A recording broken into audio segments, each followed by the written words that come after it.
I want to talk to you about failing. Nowadays, we're taught that failing is a good thing, to fail fast and to learn from our mistakes.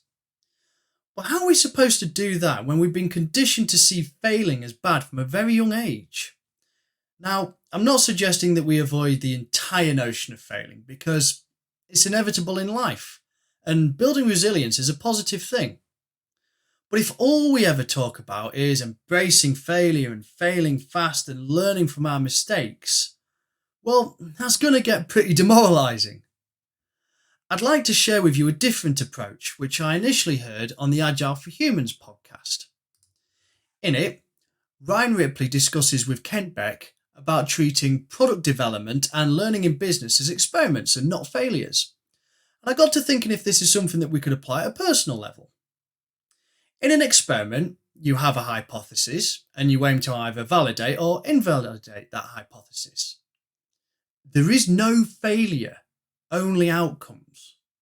Using objective language like this offers a psychological safety net in that it distances us from the notion of failure and more towards a path of continual improvement.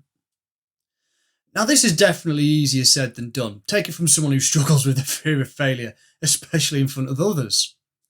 If I could go back in time and give myself 5 tips, this is what they'd be. Stop failing and start experimenting. Let's just accept that no one likes to fail. And whilst we continue to use this language, people are going to be put off from doing so. It's human nature to avoid failure, but doing so stifles personal growth and is a blocker in people realising their potential. Reframing the situation is a difference between I'm afraid of speaking to a big group or trying something new, and saying I'm curious to see what happens or how I feel when I try something new.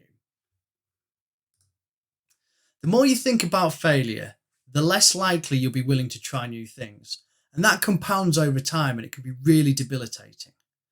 Thinking about it as experiments, on the other hand, reassures us that it's not always a case of success or failure. Sometimes you just got to try something and see if it's for you. Which brings me on to tip number 2, breaking it down and making it smart. So this is all about breaking down those amorphous challenges into experiments.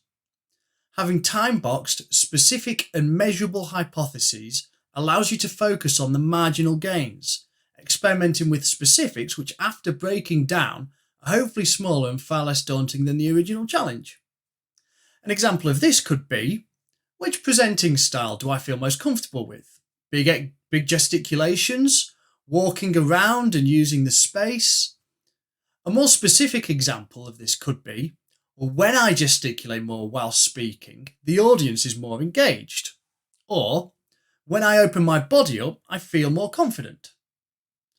Time box your experiments with clear and measurable outcomes. This allows you to keep focused and regularly tweak your experiments as a way of continually learning. This brings me on to continuous improvement. You'll rarely get it right first time, but by not shrouding yourself in failure, you can objectively review your experiments and identify better ways to validate your hypotheses, or you may realise it's the hypothesis itself that's invalid and needs changing. An example might be, I kept stumbling over my sentences last time and used filler words excessively whilst talking. What would happen next time if I slowed down or paused for 2 seconds between each line? It could also be, well, I feel like I'm micromanaging my team. What would happen if I set clearer expectations and gave them more agency? Make sure you get regular feedback, which you can use to either improve your approach or tweak the hypothesis you're working with. My 4th tip is, when a hypothesis is invalid, know when to conclude and move on. Changing the language isn't a silver bullet, unfortunately, and there will be some experiments which just won't quite go to plan. It might be a case of trying an unsuitable leadership style for the situation, or a communication style that you just don't feel comfortable with. Like with any experiment, review your findings and make them constructive, and use these as the basis to either tweak your experiment or conclude and move on to the next one. What makes treating failures more like experiments is that regardless of whether your hypothesis is valid or invalid, the focus is always to take the learnings from it and improve as an individual. No matter how small the change, it all adds up. Ask yourself the question, well, what did I learn and what can I do differently next time? Finally, keep a positive mindset and remember, whatever happens, you'll be okay. Now, this is particularly difficult. Anyone who's faced imposter syndrome knows it's not as simple as just saying, stay positive, and suddenly all of your fears and insecurities fade away. But there are little steps that you could do that build up to big change. For example, positive affirmations in the morning or before a meeting can put you in the right frame of mind. Celebrating the successes whenever they happen, no matter how small. And anticipating and visualizing the things that could go wrong, but focusing on how you'll constructively handle them instead of resorting to fight or flight. So that's my 5 tips on how to think more like experiments.